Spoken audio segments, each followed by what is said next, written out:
Assalamualaikum warahmatullahi wabarakatuh. Nama saya Muhammad Mahbub Ramzani. Di sini saya akan menyampaikan materi tentang peran dari konteks budaya dan sosiohistoris dalam memahami sistem kematian. Yang pertama, sistem kematian dan fungsi budaya. Ada beberapa komponen yang menentukan sistem kematian di budaya tertentu yang dikemukakan oleh Robert Kastenbaum 2009. Komponen ini adalah orang, tempat atau konteks, waktu, objek, dan simbol. Dan yang kedua, perubahan kondisi historis. Perubahan historis melibatkan kelompok usia di mana kasus kematian paling banyak terjadi pada 200 tahun yang lalu. Hampir 1 dari 2 anak meninggal sebelum 10 tahun dan 1 di antara 2 orang tua meninggal sebelum anaknya dewasa. Dan pada saat ini, kasus kematian lebih sering terjadi pada orang lansia. Usia harapan hidup telah meningkat dari tahun 1900 sampai tahun ini. Pada tahun 1900, usia harapan hidup mencapai 47 tahun. Dan pada saat ini telah meningkat sampai 78 tahun. Sekian penjelasan dari saya, kurang lebihnya saya mohon maaf. Wassalamualaikum warahmatullahi wabarakatuh. Assalamualaikum warahmatullahi wabarakatuh. Saya Rifia Mehtasya Nur Arifah, NIM 221. Di sini saya akan menjelaskan tentang cara menentukan kematian dan keputusan mengenai kematian. Yang pertama yaitu cara menentukan kematian. Berakhirnya fungsi-fungsi tubuh seperti pernafasan dan tekanan darah serta kakunya tubuh dianggap sebagai tanda-tanda yang jelas untuk menyimpulkan bahwa seseorang telah meninggal dunia. Di negara industri, kematian otak atau brain death dianggap sebagai penentu kematian, tapi tidak selalu bisa memecahkan dilema kapan pengobatan itu harus dihentikan untuk pasien-pasien yang tidak terobati atau dalam keadaan vegetatif tetap. Yang selanjutnya yaitu keputusan mengenai kematian. Dalam kasus penyakit berat atau kecelakaan, pasien mungkin tidak dapat merespon secara cukup dan turut berpartisipasi dalam memutuskan perawatan medis yang akan dijalaninya. Sebagai persiapan terhadap kondisi ini, beberapa individu telah membuat keputusan atau pilihan sebelumnya.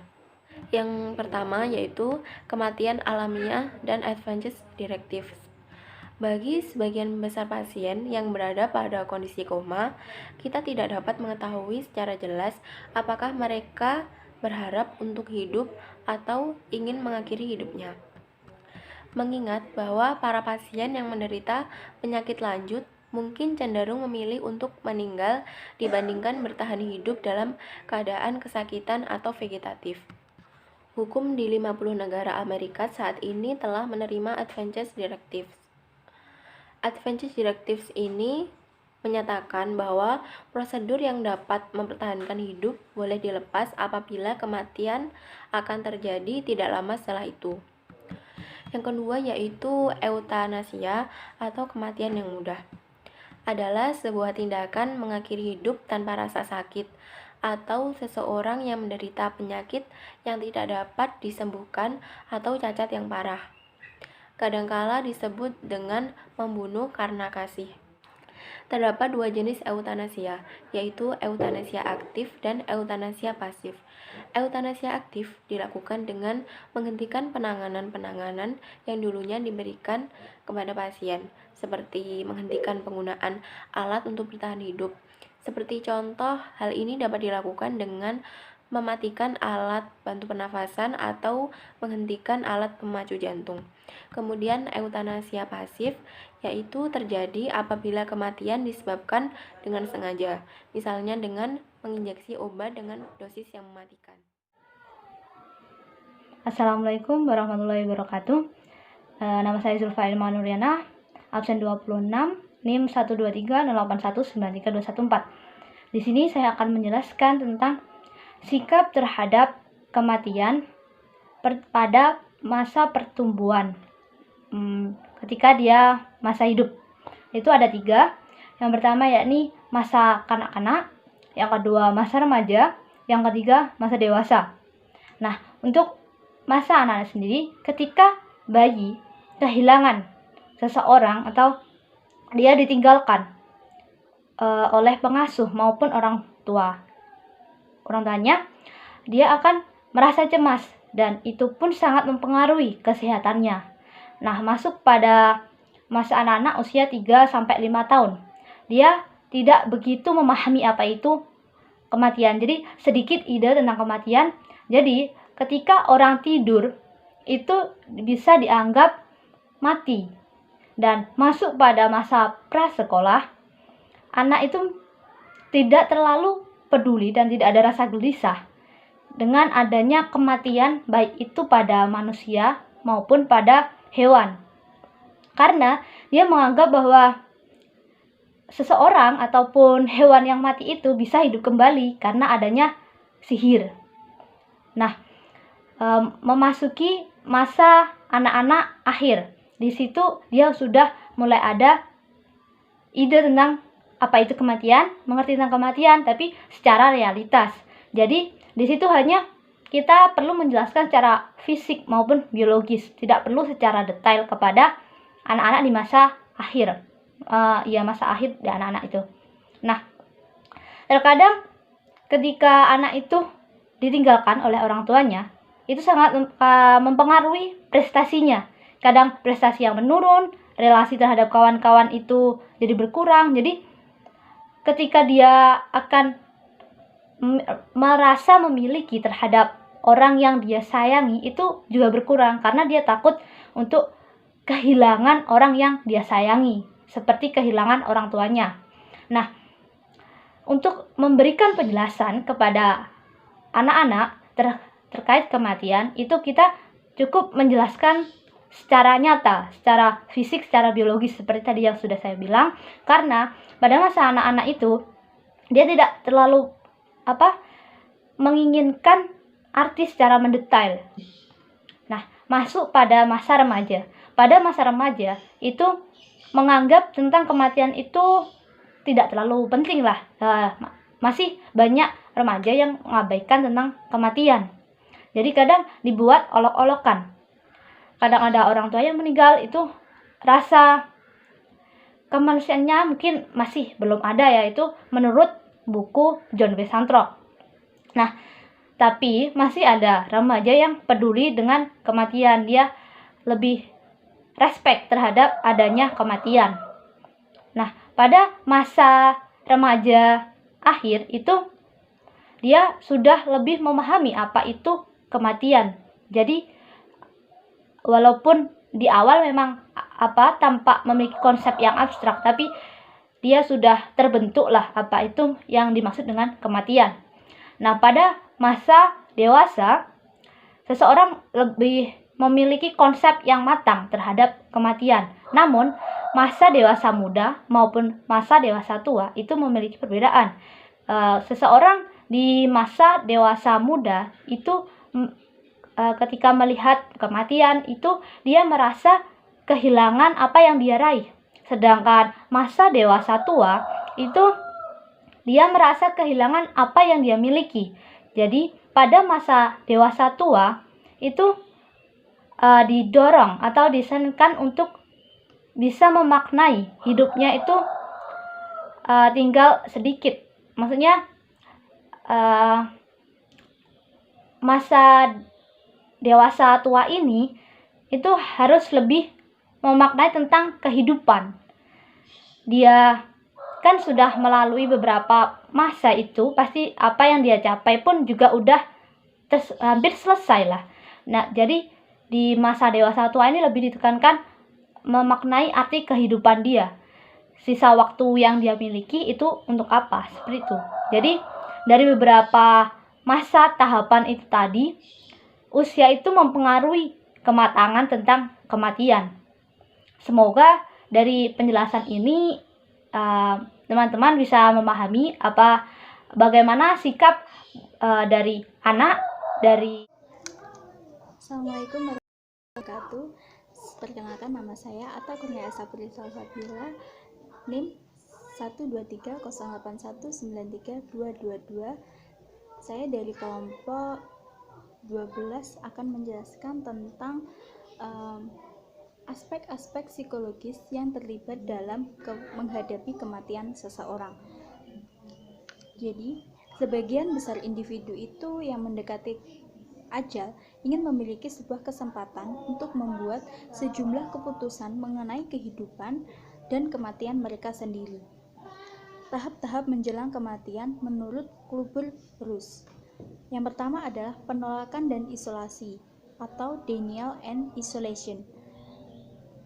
Di sini Kübler-Ross itu menjelaskan di mana orang yang akan meninggal menyangkal bahwa ia itu akan meninggal. Kenapa itu bisa terjadi? Orang itu berkata, itu tidak dapat terjadi pada saya. Itu tidak mungkin. Ini merupakan reaksi yang umum muncul pada penyakit terminal. Yang kedua adalah marah atau angel.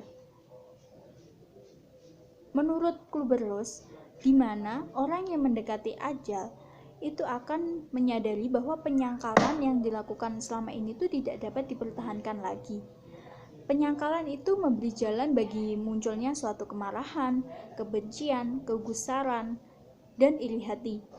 Pertanyaan yang biasanya muncul pada tahap ini adalah, mengapa saya? Ia selalu menanyakan itu kepada saudara dokter apabila dia berada di rumah sakit. Yang ketiga, menawar atau bargaining.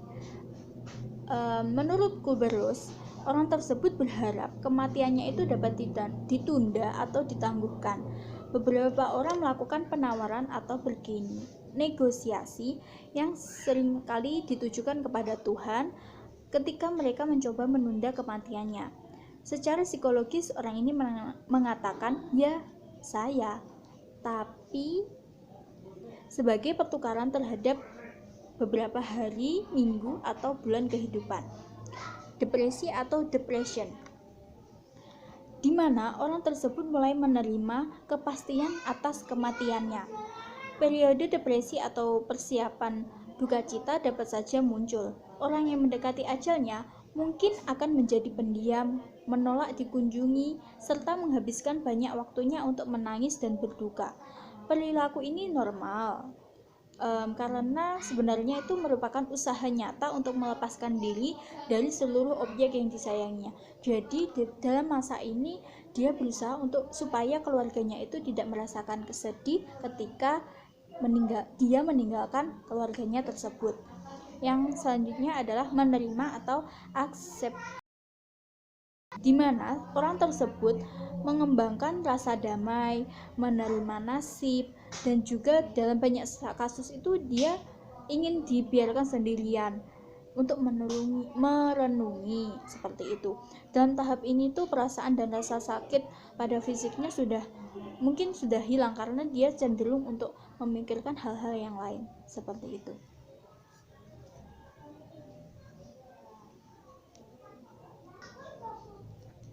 Yang selanjutnya adalah pemahaman terhadap kendali dan penolakan. Bagi beberapa orang yang sudah lanjut usia yang menghadapi kematian, pemahaman terhadap kendali ini dimiliki karena menjadi strategi yang adaptif. Ketika individu dibiarkan untuk memiliki keyakinan bahwa mereka dapat mempengaruhi dan mengendalikan peristiwa seperti memperpanjang hidupnya, mereka dapat menjadi lebih waspada dan lebih gembira. Bagi sejumlah individu, penolakan juga dapat menjadi salah satu cara yang baik dalam menghadapi kematian itu sendiri. Penolakan itu dapat digunakan untuk menghindari pengaruh negatif yang disebabkan oleh perasaan terkejut. Namun, penolakan itu dapat berdampak baik dan juga berdampak buruk. Tergantung kualitas adaptifnya itu perlu dievaluasi secara individual. Selanjutnya, beberapa konteks di mana orang meninggal. Bagi individu yang mendekati ajal, konteks di mana mereka meninggal itu merupakan hal yang paling penting. Ada beberapa yang cenderung meninggal di rumah sakit, ada juga yang meninggal di rumah namun dalam perawatan. Beberapa orang menghabiskan hari-hari terakhirnya itu dalam kondisi yang sendirian dan juga dalam kondisi ketakutan. Namun akhir-akhir ini rumah sakit yang cenderung lebih banyak sebagai tempat untuk kematian itu ternyata bukanlah tempat yang baik bagi banyak orang untuk meninggal. Sebagian besar individu mengatakan bahwa mereka lebih baik memilih meninggal di rumah daripada di rumah sakit. Seperti itu, karena menurutnya kalau di rumah dia bisa lebih menghabiskan waktu bersama keluarga, bercanda. Setidaknya dia meninggalkan keluarga itu dengan perasaan yang bahagia, seperti itu. Yang selanjutnya saya akan menjelaskan tentang bagaimana cara mengatasi kematian orang lain. Yang pertama, berkomunikasi dengan orang yang menjelang ajalnya. Sebagian besar psikolog berpendapat bahwa kematian individu yang bersangkutan maupun orang-orang terdekat sebaiknya mengetahuinya agar dapat saling berinteraksi dan berkomunikasi berdasarkan pengetahuan itu. Selain berusaha agar komunikasi berlangsung terbuka, beberapa ahli berpendapat bahwa percakapan sebaiknya tidak difokuskan pada patologi mental atau persiapan kematian, namun kepada kekuatan individu dan persiapan untuk menghadapi sisa-sisa hidupnya. Yang selanjutnya adalah duka cita.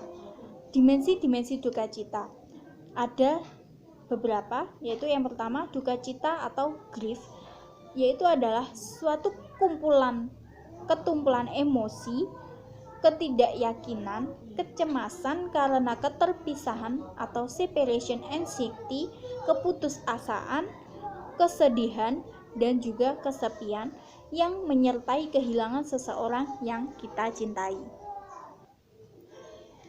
Yang selanjutnya adalah duka cita berkepanjangan atau prolonged grief, di mana jenis duka cita ini dengan keputusasaan yang berkepanjangan atau terlalu lama dan tidak terselesaikan selama beberapa waktu tertentu. Orang yang kehilangan itu tergantung dengan cara emosionalnya yang seringkali berisiko tinggi mengembangkan duka cita yang berkepanjangan seperti itu. Jenis duka cita yang lain adalah duka cita disenfranchised, yaitu duka cita seseorang terhadap orang yang meninggal yang secara sosial merupakan kehilangan yang tidak dapat diungkapkan atau didukung secara terbuka. Contohnya adalah relasi yang tidak diakui secara sosial, seperti mantan pasangan, seperti itu. Jadi dia merasa kehilangan, namun secara real dia bukan siapa-siapanya, hanya sekedar orang lain, seperti itu. Model Dewey Process dalam mengatasi pengalaman kehilangan yaitu adalah model usaha coping masalah kematian yang terdiri dari dua dimensi utama. Yang pertama adalah stresor yang berorientasi pada kehilangan, dan yang kedua adalah stresor yang berorientasi pada pemulihan. Yang selanjutnya adalah coping dan jenis kematian. Pengaruh kematian terhadap individu-individu yang selamat sangat dipengaruhi oleh situasi di mana kematian itu terjadi. Kematian yang terjadi secara mendadak sebelum waktunya disebabkan oleh kekerasan atau traumatik, cenderung memberikan dampak yang bahkan lebih intens dan lama terhadap individu yang ditinggalkan. Proses coping juga merasa lebih sulit dari mereka. Untuk masa kematian yang mendadak itu menurut mereka mungkin untuk penyakit-penyakit seperti kanker, jantung, tumor, seperti itu. Karena mungkin dokter sudah memperkirakan orang ini akan meninggal 2 bulan atau 3 bulan lagi. Namun pada kenyataannya dia tutup usia itu pada 1 bulan sebelum yang sudah dipastikan dokter, maka keluarga akan merasa sangat kehilangan. Yang selanjutnya adalah variasi budaya dalam duka cita yang sehat. Beberapa pendekatan dalam duka cita menekankan bahwa pentingnya memutuskan ikatan dengan orang yang telah meninggal dan kembali ke hidup yang mandiri. Singkatnya, orang yang memiliki rasa cara berduka cita yang berbeda-beda. Pola duka cita yang berbeda-beda itu adalah praktek yang terkait dengan budaya. Dengan demikian, tidak ada sebuah cara berduka cita yang benar atau ideal. Jadi setiap rasa duka cita setiap orang itu pastinya berbeda-beda. Untuk itu peneliti pun tidak bisa memastikan gimana sih cara berduka cita yang benar, berduka cita yang gimana, itu tidak akan bisa ditunjukkan. Yang selanjutnya adalah memahami dunia ini. Tidak ada individu yang menjelang ajalnya yang mencari arti kehidupan, namun juga individu yang sedang berduka. Salah satu keuntungan yang diperoleh dari berduka cita adalah bahwa duka cita itu merangsang banyak individu untuk mencoba memahami dunianya. Gimana sih? Oh, ternyata orang yang sudah meninggal itu seperti ini. Jadi dia bisa mengetahui, oh ternyata dunia ini seperti ini ya, kita nanti pasti akan kembali kepada Allah, seperti itu. Kehilangan pasangan hidup. Sebuah studi yang dilakukan baru-baru ini menemukan bahwa faktor-faktor psikologis dan religius seperti makna pribadi, optimisme, pentingnya agama, dan pencarian dukungan religius berkaitan dengan kesejahteraan psikologis dari orang-orang yang lanjut usia setelah mereka kehilangan pasangannya.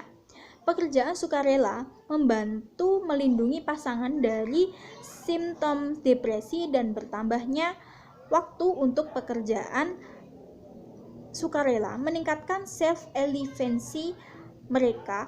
Penelitian terbaru lainnya menemukan bahwa ketika orang lanjut usia membantu orang lain setelah kematian pasangannya, mereka akan mengalami penurunan simptom depresi. Yang terakhir, bentuk-bentuk perkabungan. Di banyak budaya, pemakaman itu merupakan sebuah aspek yang penting dari perkabungan ya. Namun ada beberapa seperti Korea itu kremasi seperti itu. Ada juga yang setelah itu dilarung, ada yang seperti itu. Dalam sebuah studi yang dilakukan baru-baru ini ditemukan bahwa individu yang merasa kehilangan dan secara personal religius akan memperoleh keuntungan psikologis lebih banyak dari pemakaman, akan berpartisipasi karena dia akan berpartisipasi lebih aktif dalam segi upacara dan lebih dapat menyesuaikan diri secara positif terhadap kehilangan itu sendiri. Dalam beberapa budaya, tradisi makan bersama setelah kematian itu tetap dipertahankan. Seperti di budaya lain juga, ban lengan digunakan selama 1 tahun setelah kematian. Setiap budaya itu memiliki cara yang berbeda-beda dalam melakukan perkabungan. Seperti di Bali itu ada juga cara sendiri, di Toraja ada cara sendiri, bahkan seperti di Amerika, di Jawa, di manapun di seluruh dunia ini memiliki cara yang berbeda-beda dalam segi perkabungan. Sekian penjelasan dari saya, ada kurang lebihnya mohon maaf. Wassalamualaikum warahmatullahi wabarakatuh.